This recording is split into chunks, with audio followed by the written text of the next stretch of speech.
আলহামদুলিল্লাহ, আল্লাহ রব্বুল আলামিনের লাখ কোটি শুকরিয়া যে রব্বুল আলামিন আমাদেরকে পবিত্র জুমার দিনে আল্লাহ রব্বুল আলামিনের বিশাল বড় হুকুম আদায় করার উদ্দেশ্যে আল্লাহর ঘর মসজিদে আসবার বসবার তৌফিক দান করলেন। সেই রবের প্রতি সকলে একবার কালিমাতুশ শুকর আদায় করি, সকলে পড়ি আলহামদুলিল্লাহ।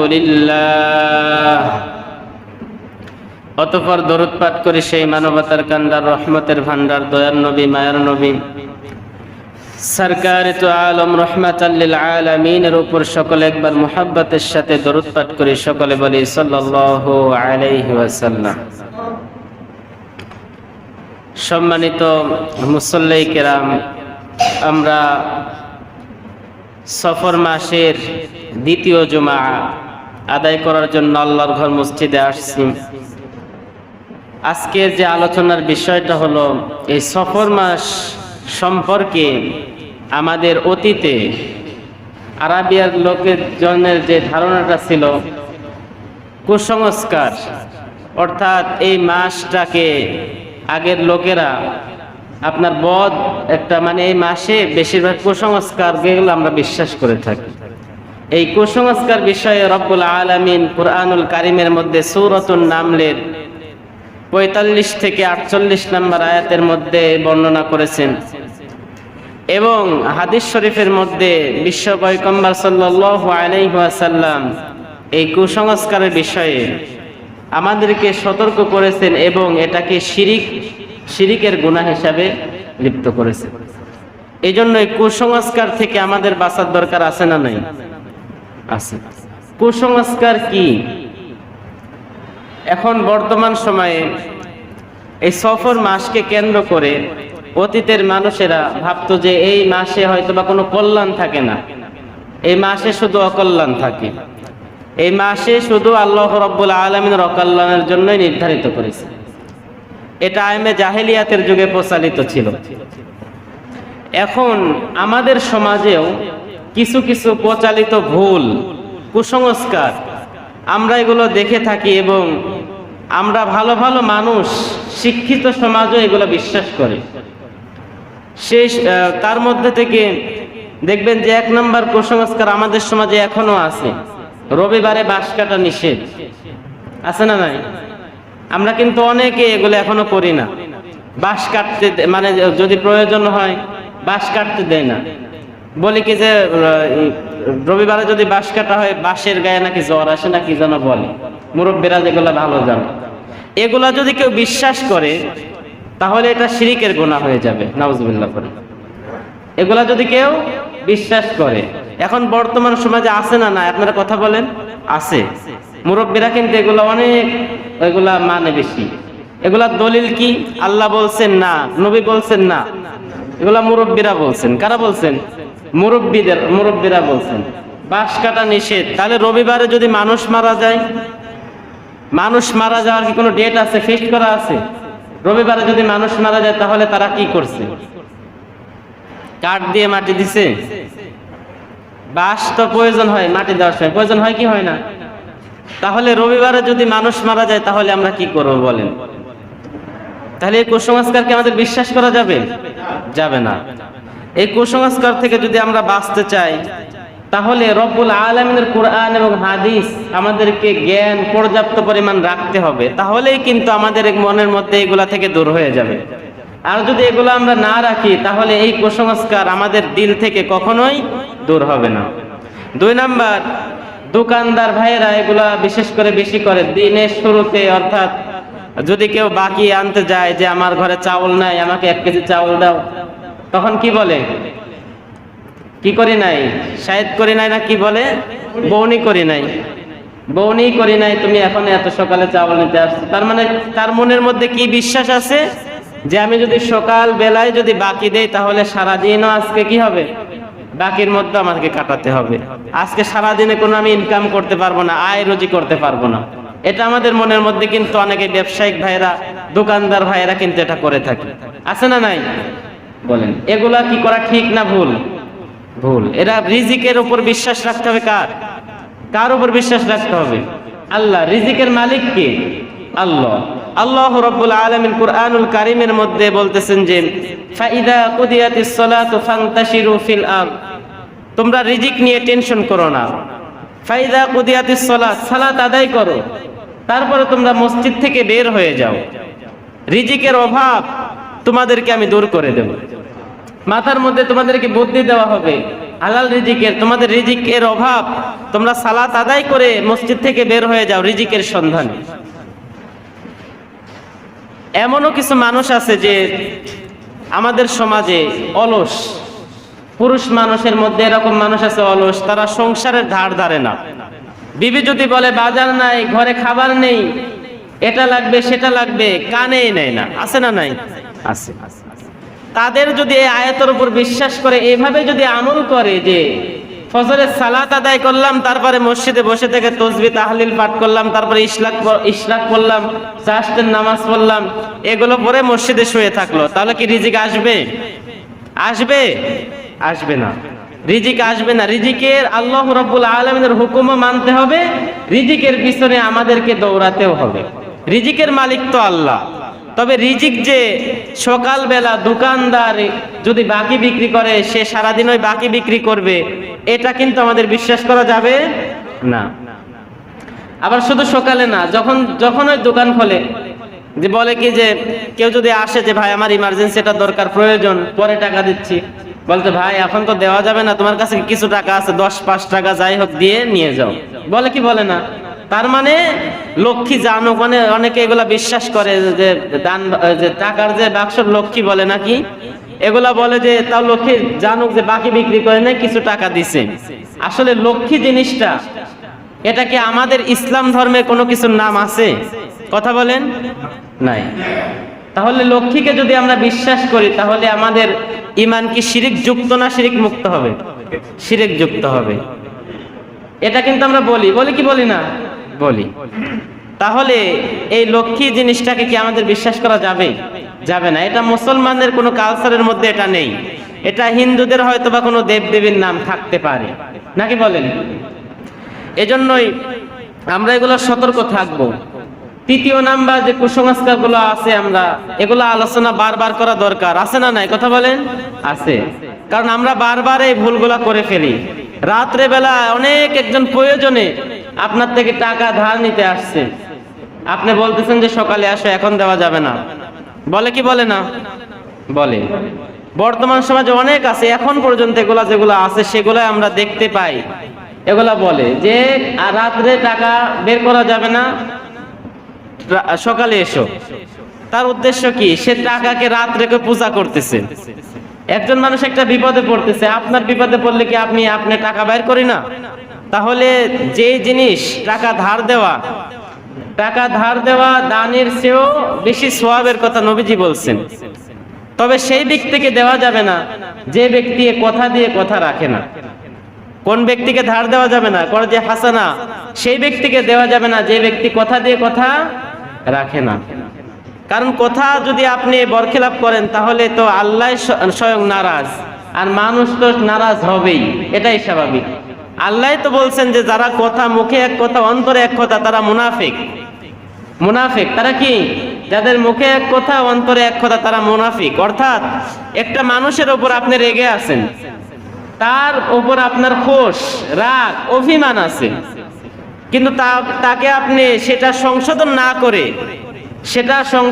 করে উপরে উপরে তার সঙ্গে হেসে কথা বলতেছেন, মনে মনে রাখতেছেন, তার সঙ্গে হিংসা করতেছেন। এটা হলো মুনাফিকের কাজ। কার কাজ? মুনাফিকের কাজ। আর মুমিনের কাজ হলো আপনার অন্তরে যে কথাটা আছে, অপর ব্যক্তিকে সেই কথাটা জানাইয়া দেওয়া, যদিও সেটা মন্দ হোক, তবুও সেটা জানাইয়া দেওয়া। নবীজি সাল্লাল্লাহু আলাইহি ওয়াসাল্লাম বলেছেন যে হাদিসের মধ্যে, তোমরা যদি কোনো ব্যক্তিকে ভালোবাসো দ্বীনের স্বার্থে, তাহলে তোমরা তাদেরকে জানাইয়া দাও। তা কি বলছেন? জানাইয়া দাও, প্রকাশ করে ফেলো তোমরা। এই জন্যই নবীজির হাদিস দ্বারা, আল্লাহ রাব্বুল আলামিনের কোরআন দ্বারা সমস্ত কিছু দিকে খেয়াল করে উলামায়ে কেরামগণ বলেছেন যে তোমাদের মনের মধ্যে এক কথা, অন্তরে এক কথা এবং মুখে এক কথা, এটা হলো মুনাফিকের কাজ এবং নিকৃষ্ট কাজ। নাউজুবিল্লাহ, পড়বেন না? এরকম আমাদের মধ্যে আছে না নাই? অহরহ আছে। আমরা একটা ব্যক্তি একটা কথা বলতেছেন, তাকে সন্তুষ্ট করার জন্য, হ্যাঁ ভাই সমস্যা নাই, করবো না, সমস্যা নেই, এরকম আছে না নাই? কিন্তু আপনি মনে মনে আছেন যে এটা আমি করব না। এটা কিন্তু মুনাফিকের আলামত। ইসলামকে মানি আমরা, ইসলাম আল্লাহ রাব্বুল আলামিনের মনোনীত ধর্ম এবং রাব্বুল আলামিন এটাকে আমাদের জন্য শান্তির ধর্ম হিসাবে দিয়ে গেছেন, ঘোষণা করে দিয়েছেন। তাহলে রব্বুল আলামিনের হুকুম আহকাম সবকিছুই আমরা মুখে মুখে বলতেছি যে নামাজ পড়া লাগবে, রোজা করা লাগবে, সবকিছুই আমরা বলতেছি, কিন্তু মুখে মুখে অন্তরে অন্তরে আমাদের নামাজের প্রতি কোনো ভালোবাসা নাই, ইমানের প্রতি কোনো ভালোবাসা নাই, ইখলাসের প্রতি আমাদের কোনো ভালোবাসা নাই। মিথ্যা কথা দিন দিন বাড়তেছে, বাড়তেছে কি কমতেছে? এখন ছোট ছোট বাচ্চারা এত পরিমাণ মিথ্যা কথা বলে, কেন বলে? তারা মিথ্যা কথার ট্রেনিং দেওয়া হয়। ট্রেনিং দেওয়া হয় কি হয় না? মোবাইলের মাধ্যমে, টিভির মাধ্যমে, নাটকের মাধ্যমে মিথ্যা কথা ছোট বাচ্চাদের ট্রেনিং দেওয়া হয়। এগুলা নিয়েও আমরা পিতামাতা, দুর্ভাগ্যবান পিতামাতা, আমরা গর্ব করি, আমার সন্তান এটা করছে, আমার সন্তান এটা করছে, এগুলা নিয়ে গর্ব করি। দুর্ভাগ্য বিষয় আসলে। মানে মিথ্যা কথা বলতেছে সন্তান, তারপরে বলতে দেখছো কি চালাক ছেলে, এই কথাটা ঘোরায়া মিথ্যা কথা বলতেছে, মানে গর্ব করতেছে। তাহলে বর্তমান সময়ে যে আমরা মুখে এক কথা অন্তরে এক কথা, এটা বর্তমান সময়ে বেড়েই চলছে। কারণ মুসল্লি আগেকার চেয়ে এখন বাড়ছে না কমছে? বাড়ছে, কিন্তু দিন দিন মুসল্লি বেড়ে চলছে, মসজিদ বেড়েই চলছে, আপনার সবকিছুই বেড়ে চলছে, মিথ্যা বলাও বেড়ে চলছে, মুনাফিকের সংখ্যাও বেড়ে চলছে, সুদখোর বেড়ে চলছে, ঘুষখোর বেড়ে চলছে। সুদ আগে এক নামে চিনত সবাই, এখন কি সুদখোর ঘুষখোর চেনা যায়? চেনা যায় না। কিন্তু এখন বলবেন, এখন একটা কথা মনে পড়ে গেল যে জমি, এই যে বন্দুক রাখা হয়, জমি বন্দুক রাখা হয়, এটা আমরা বর্তমান সময়ে 99% মানুষের সাথে জড়িত। কথা ঠিক কিনা? এগুলা কি কখনো ইসলাম সম্পর্কে জানছেন যে জমি বন্দুক রাখা ইসলাম কিভাবে সমর্থন করে, কিভাবে এটা দেখে? এগুলা তো বলার দরকার নাই, কারণ সুদ তো খাচ্ছে না। কি খাচ্ছে না? সুদ তো খাচ্ছে না। জমিই নেই, এরকমও আছে যে জমিই নেই, টাকার মাধ্যমে জমিতে লেনদেন হচ্ছে, লিসের টাকা নিচ্ছে। এখন বলবেন, এখন আপনাদের কথা কিছু গায়ে লাগবে, আসলে এগুলো গায়ে লাগার স্বাভাবিক বিষয়। আবার আমারও দায়িত্ব বলার, যদি না বলি কাল কিয়ামতের দিন রব্বুল আলামিন আমাকে ধরবে। এখন এই জমি বন্দুক রাখার বিষয়টা, জমি অনেকের আছে, জমি কট দিচ্ছে, রাখতেছে, ওই সাবজেক্টটা আমি পরেই বলি। অনেকের জমিই নাই, শুধু টাকা দিয়ে, টাকার বিনিময়ে অনেককে টাকা দিছে যে তুমি আমাকে 50,000 টাকা দাও, তোমাকে বছরে এত এত করে টাকা দেব। সুদের সিস্টেমটা কি এরকম না? কথা বলেন। সুদের সিস্টেমটাও কিন্তু এরকমই, যে তুমি এত টাকা দাও, মাসে মাসে তোমাকে এত টাকা করে বৃদ্ধি হবে। তাহলে খাইলাম সেই ঘোরায় পেঁচায়। কথা ঠিক কিনা? কথা বলেন।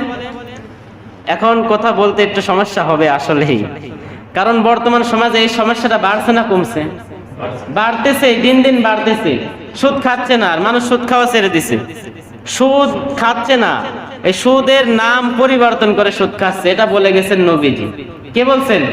নবী বলে গেছেন যে আমার উম্মতেরা, শেষ জামানার উম্মতেরা সুদ খাবে, হারাম খাবে, মদ পান করবে, বিভিন্ন নামে, বিভিন্ন উপায়ে, মানে সামনে দিয়ে খাবে না, পিছন দিয়ে খাবে। এই সময় আমরা পার করতেছি, এজন্য আমরা সতর্ক হই। আমাদের টাকা আছে, জমি লিজ নেওয়া এটা বৈধ, কিন্তু জমি কট রাখতেছি, মানে বন্দুক রাখার মাসালাটা কি?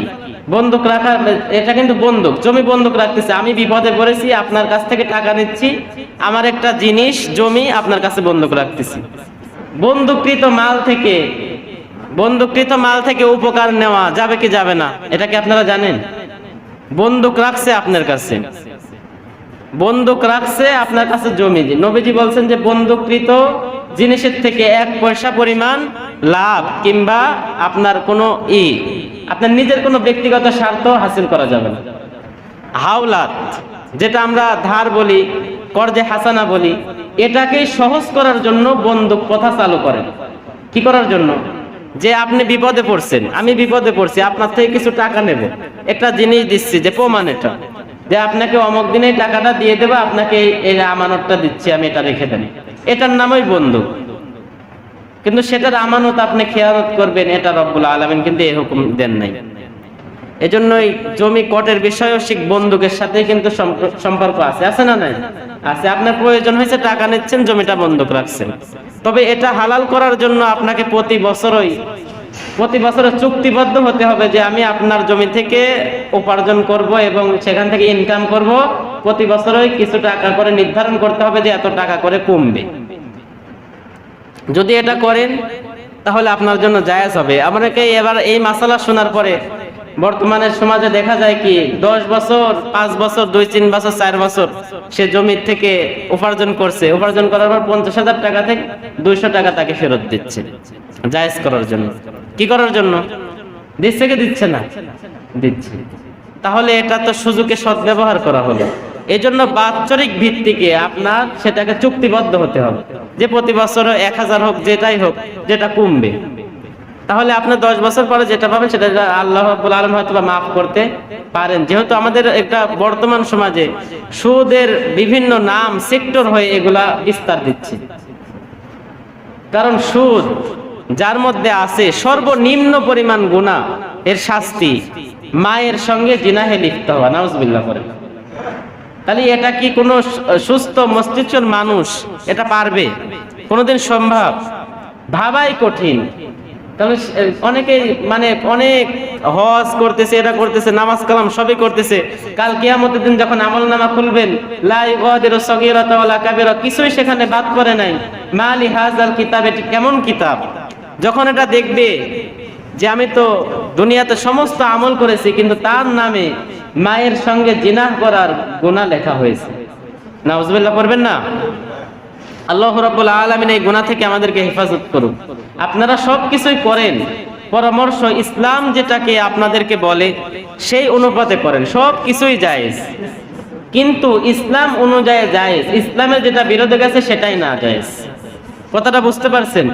যেটা বলতেছিলাম যে আমাদের সমাজে যে কুসংস্কারগুলো আছে তার মধ্যে এইগুলো আমরা ভেবে থাকি যে রিজিকের মালিক আল্লাহ, কিন্তু দোকান খোলার পরে আমরা বলি যে রিজিকের মালিক আল্লাহ, এটা মুখে মুখে বলি, কিন্তু দোকান খোলার পরে যদি কেউ যে বলে যে বাকি দেন, কিন্তু বলে যে তুমি আর খায়া দায়া কাম পাও নাই, সকাল সকাল আসি বাকি খাওয়া শুরু করছে, সারাদিন নষ্ট করার জন্য, ব্যবসাটা নষ্ট করার জন্য। কিন্তু তাহলে আমাদের মুখে এক কথা হলো, অন্তরে এক কথা হলো, কথা ঠিক কিনা? এই জন্য তারপরে আবার জোড়া কলা খায় অনেকে। কি খায়? জোড়া কলা খাওয়ার জন্য বলে যমজ সন্তান হয়। হাসি করে বলেন আর রহস্য করে বলেন, এটা বলা যাবে না, এটা শিরিক পর্যন্ত পৌঁছাবে। জোড়া কলা খাইলে কি হয়? যমজ সন্তান। এ কথা কি যুক্তি আছে? কোনো যুক্তি নেই। তাহলে এটা আমাদের সমাজে কিন্তু অনেকেই এখন পর্যন্ত হাসি রহস্য করে এটা কিন্তু বলে কি বলে না? বলে। তারপরে আপনার ঘর থেকে বের হওয়ার সময় যদি কেউ পিছু ডাক দেয়, অনেকেই মূর্খ, অনেকে গ্রাম অঞ্চলের যে চাচারা আছে বলে যে আজকে যাবই না, যদি কোনো কাজে যাইতে লাগে, যদি তার বিবি ডাক দেয় পিছন থেকে, আজ কাজেই যাব না, দিনটাই নষ্ট করে দিল, বলে কি বলে না? বলে। এটাও শিরিক যুক্ত কুসংস্কার আমাদের সমাজের। এগুলা থেকে আমাদের দূরে রাখতে হবে। যে পিছু ডাক দেওয়া যাবে না, আছে না নাই? কথা বলেন না যে আপনারা, আমি কি ভুলভাল কিছু বলতেছি? এগুলা আছে। পিছু ডাক দেওয়া যাবে না। একটা কাজে বের হয়েছেন, আপনাকে পিছু ডাকতেছে একজন, বলতেছেন, রেগে যাচ্ছেন যে খায়া দেওয়ার কাজ পাইলে না তুমি, আমি একটা শায়াতের ভালো কাজে যাইতেছি, তুমি এই কাজটাকে শুরুতেই এটাকে তুমি নষ্ট করে দিলে, এটা আমরা বলে থাকি। এবং বাচ্চাদের যে দাঁত ওঠে, এটা আমাদের সময় ছিল, আমার ছোটবেলায় মনে আছে, বাচ্চাদের দাঁত ওঠার পরে বলে ইঁদুরের গর্তে, এখন তো পাওয়াই কঠিন, এটা বলে যে ইঁদুরের গর্তে যে দাঁতটা দিয়ে বলো যে আমার দাঁত তুমি নাও, ইঁদুর মামার দাঁত আমাকে দাও, বলে কি বলে না? বলে। এটা কি দাঁত দেওয়ার মালিক কে? আল্লাহ। যদিও আমরা হাসি করে বলি আর রহস্য করে বলি আর ঠাট্টা করে বলি, তবুও এটা শিরিক যুক্ত। যদি ইঁদুর কথা বলতে পারতো তাহলে বলতে মূর্খের দলেরা, আমাকে দাঁত দিছে তো আল্লাহ, আমি তোমাকে কেমনে দাঁত দেব? কথা ঠিক কিনা? দাঁত দেওয়ার মালিক কে? আল্লাহ। এটা কিন্তু আমাদের সমাজে এগুলা পরিবর্তন করতে হবে। এখন বর্তমানে তো এগুলা কমে গেছে। শহর অঞ্চলে তো ইঁদুরের গর্তটা তার পাওয়া যায় না, গ্রাম অঞ্চলে হয়তো বা কিছু থাকতে পারে। তারপরে আপনার রাতে গাছের পাতা ছিঁড়া, দিনের বেলায় ছিঁড়া যাবে আর রাতের বেলায় যাবে না। এই জিনিসটা একটু লক্ষ্য করুন আপনারা, যে অন্যের গাছের পাতা ছিঁড়তে হলে অনুমতি নিতে হবে। কি করতে হবে? অন্যের গাছের পাতা ছিঁড়তে হলেও মালিকের অনুমতি নিতে হবে, সেটা দিনে হোক আর রাতে হোক। এটা দিন রাত চুক্তি নাই, দিন রাত চুক্তি নাই। এটাও কুসংস্কার যে রাতের বেলায় গাছের পাতা ছিঁড়া যাবে না। আপনার প্রয়োজন হলে মালিকের থেকে অনুমতি নিয়ে ছিঁড়তে হবে। বুঝতে পারছেন আমার কথা? তারপরে আপনার ভাঙা আয়নাতে মুখ দেখলে কি হয়? কথা বলেন। আপনারা এগুলা ভালো জানেন, আমি জানি। ভাঙা আয়নাতে মুখ দেখলে কি হয় জানেন না আপনারা? চেহারা নষ্ট হয়ে যায় না? কি হয়? ভাঙা আয়নাতে মুখ দেখলে চেহারা নষ্ট হয়ে যায়। তাহলে না বলে এটা, সেটা বলতেছি। তাহলে এবার দেখেন, চেহারা নূর দেওয়ার মালিক কে? আল্লাহ। আয়নার কি ক্ষমতা আছে? এটা যদি আমরা বলি তাহলে এটাও কি শিরকযুক্ত কুসংস্কার হয়ে যাবে। তাহলে ভাঙা আয়নায় মুখ দেখার বিষয়ে কি ইসলাম কোনো হুকুমই দেন নাই? আবার রাত্রেবেলা অনেকেই যদি চুলগুলা কাটে, দাড়ি শেভ করে, বাড়িতে আসলে অনেকে বলে কি তুমি কি সারাদিন কোনো খায় দেয় কাজ পাও না যে রাত্রেবেলা তোমাকে এগুলো করতে হলো? কিন্তু দাড়ি যে কাটলো এ বিষয়ে প্রশ্ন করে না যে তুমি যে দাড়ি কাটলা 24 ঘন্টা যে গুনাহ লেখা হবে, এগুলাকে নিয়ে কেউ মাথা ঘামায় না। মাথা ঘামায় কি নিয়ে? রাত্রেবেলা এগুলো কাটলে অমঙ্গল হয়। কি হয়? অমঙ্গল। নাউজুবিল্লাহ পড়েন, নাউজুবিল্লাহ। এগুলা যদি আমরা খেয়াল করি, এবং হাত থেকে কোনো কিছু পড়ে গেলে মেহমান আসবে বাড়িতে, কি আসবে? মেহমান আসবে। এটা বলে কি বলে না? এগুলা থেকেও আমরা বিরত থাকবো, যে হাত থেকে কোনো কিছু পড়ে গেল যে মেহমান আসবে। এটা আমাদের ইমানে দুর্বলতা এবং শিরকযুক্ত অপরাধ। এগুলা আমরা কখনোই আমাদের ইমানের ভিতরকে জায়গা দিব না ইনশাআল্লাহ। যে কথাগুলো বললাম অবশ্যই কার্যকারী কথা এবং আমাদের মা বোনদের জন্য অনেক জরুরি বার্তা। এগুলো আমরা সবসময় হাসি করে হোক, রহস্য করে হোক, এগুলা থেকে আমরা বিরত থাকবো ইনশাআল্লাহ। আল্লাহ রাব্বুল আলামিন আমাদের সবাইকে আমল করার তৌফিক দান করুন। সকলে পড়ে আমিন। ওয়া আখির দাওয়ানা আলহামদুলিল্লাহি রাব্বিল আলামিন। যারা